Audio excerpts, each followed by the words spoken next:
Hi, I'm Lile's editor. Say something for her so she can see it in the video. Say something for her? In which way? Like some chess related thing? Or...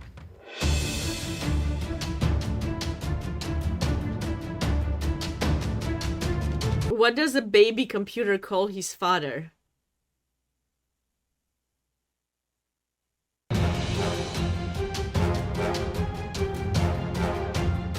What does a baby computer call his father? Data. I don't even know why I'm laughing. Such kind of games are really rare, as I have fought a lot, and you will see how crazy Endgame was in this game. Okay, so she started playing with e4, c5, knight on f3 and d6. I really didn't know what she would play here. She had many lines, but usually it was from online games, and I just simply played the best I could. Knight on f6, knight c3, a6, knight dwarf, bishop e2, e5, knight b3.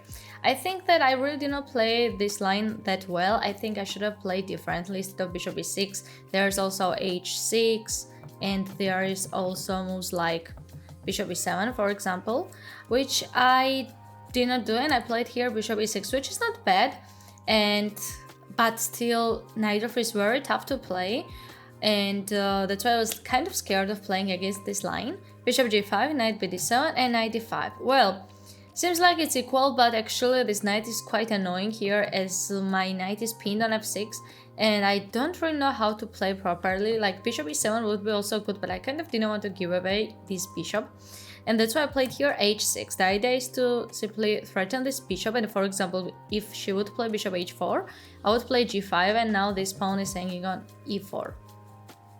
She took on f6, I took, she took again, and I took. Well, I have a pair of bishops, but this is not really advantage, as my pawn on d6 is backwards and I can't play d5 yet. I still have to develop my bishop and castle, so that's not easy position to play.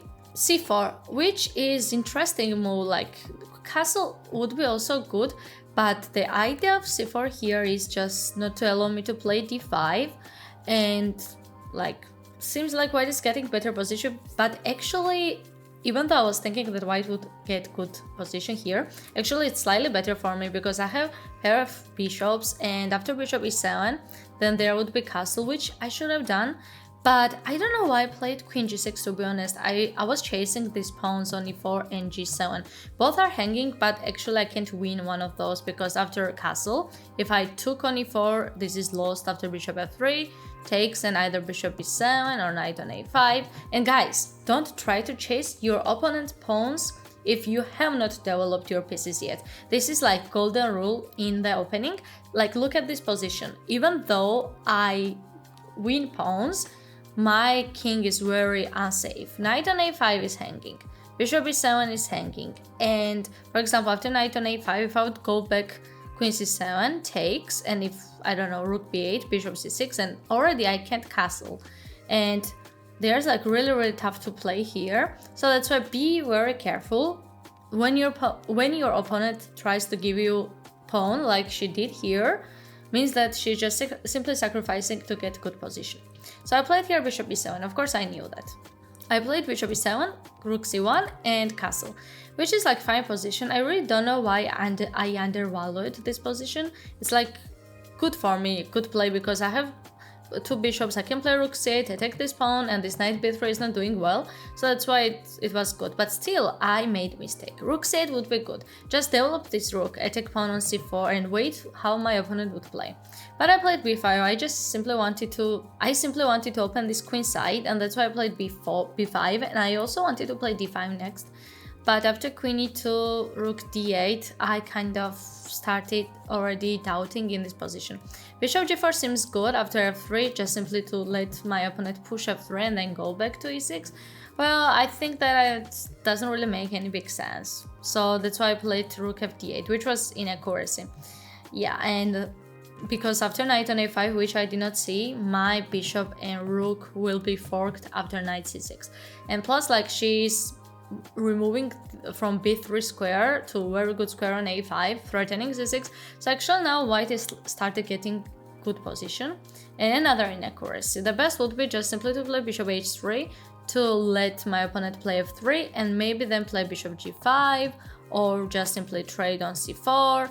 And I really don't know why I did not do that, but I took on c4, bishop takes c4 and bishop g5. Well, it's good move, but now already white is getting better position, as after rook cd1, this pawn is backwards pawn, and I can push d5, and my bishops are not doing anything. This knight on c6 is doing good, will be good, a6 pawn will be hanging, so I'm kind of worse. And that's why I made a mistake. I played bishop f4, which is like good square for bishop, but it doesn't make any sense. I can't threaten checkmate, I can't do anything, so I kind of don't know why I played bishop f4. It is pretty unexplainable from me. And she played knight c6. I expected she would take on e6, which would be best for her. After I would take, like rook d5 or like knight c6 and idea of knight b4 not to allow me d5 would be best for her, and she would just get really good advantage. And I really expected she would do that, but she played knight c6, which kind of gave me some hopes here. I played rook d7 and g3, inaccuracy. Yes, yet again she should have taken on e6 and she would be really well in the position. Okay, I kind of start getting some attack here, even though it's still better for her. Still, like, I was thinking that maybe with my bishops I could try to get some counterplay. Rook c8, bishop d5. Yep, that's why. After rook c7, I'm doing very well. If I take this knight, I will have two pieces in a rook, and my bishops will be really strong, so that's where she made mistake. King on h1 and bishop g5. I didn't want to lose this bishop on f4. Queen on h6 and queen on f6. Actually, instead of queen on f6, would be also good to play queen on h5, which my commentator mentioned, Sabina Foysor, make sure to follow her. She mentioned, and queen on h5, and she's woman guru master.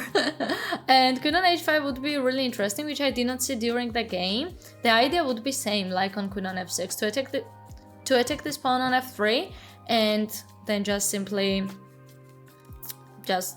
I don't know, like play bishop d7, how I decided to play after queen on f6, and my bishop on g5 would be open. Then after queen on f6, my bishop g5 is kind of closed.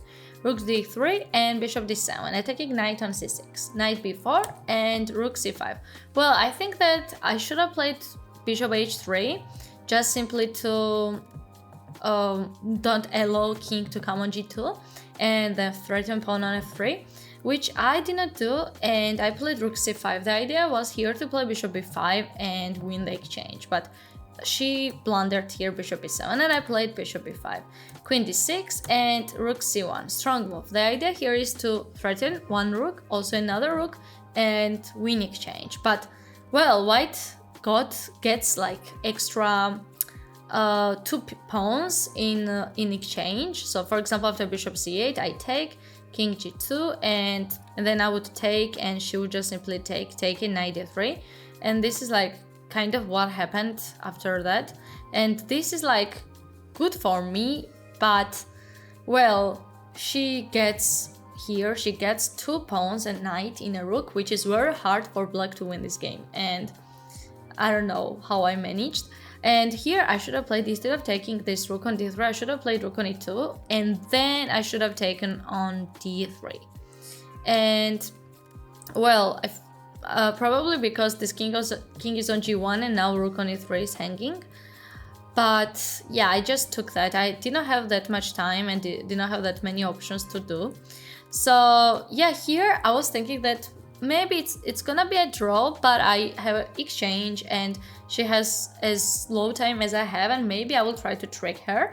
Bishop e2, and I played bishop a3. Well, slightly better position, but for me, I'm attacking this pawn on a2, it's hanging already, and after knight on e5, which she made mistake, I played bishop d6, and I'm trading this knight. And that's what I was telling you before, that I knew that she would start making mistakes, which is really normal, because even though this is like equal, like not equal, but slightly better for me, but still very tough to win, Well, after knight b4 takes and bishop c4, it's still unpleasant for white to play here. My king will come eventually, and I think that she really started like worrying. That's why she played h4 and let me take it. And here I already get some chances to win. That's very tough, like psychologically, with also exhaustion. I was so tired after like 4 hours of playing. It's just so crazy to play this kind of lines and this kind of position, but I had this hope that I would win somehow. I mean, it was very tough. This bishop on d5 is doing absolutely great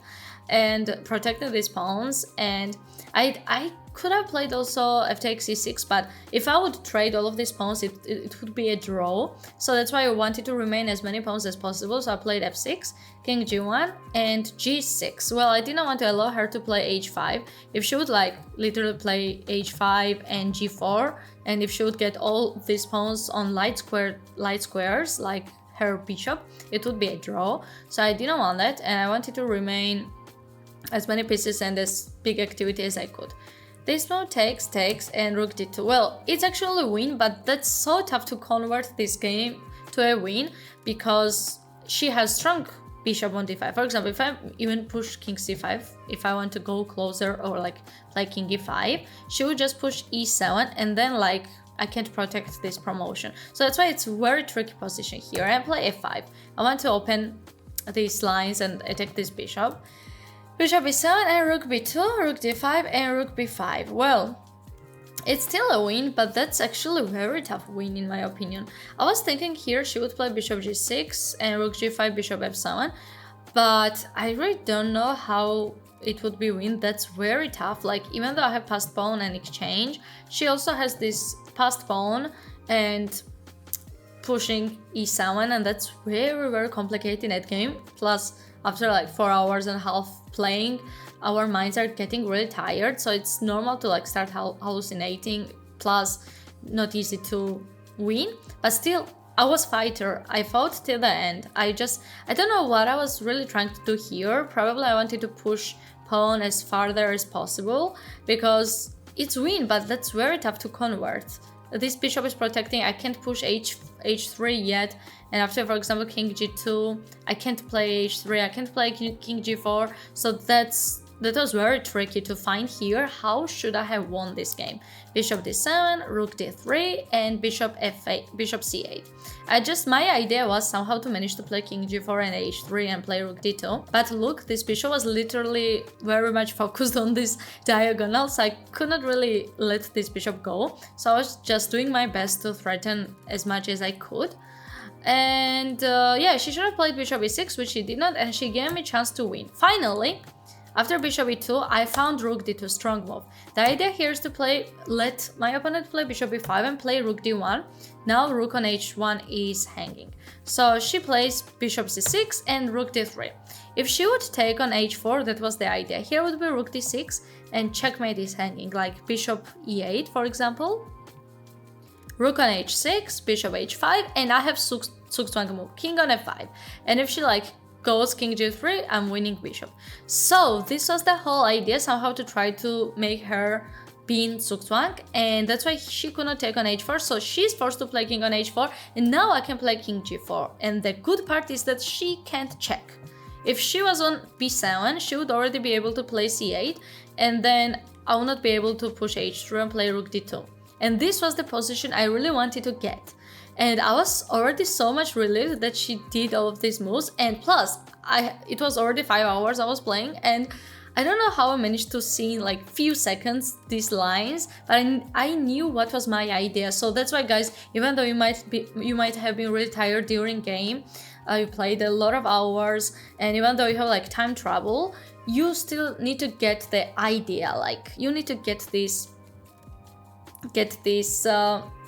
small like moment where you will try to simply like figure out how can you win, and that's the way I won here. I played king g4, bishop e7, rook e2. I found this idea that I need to push h3, I need to play king g3, and with this moment I won this game. So that's why it's important to have plans in chess, and that's why I managed to win this game. And it was exhausting, it was very long, but I'm so proud of myself that I converted this tough end game to win. And I hope you enjoyed, and if you did, make sure to give thumbs up and subscribe my channel, and see you on next recaps.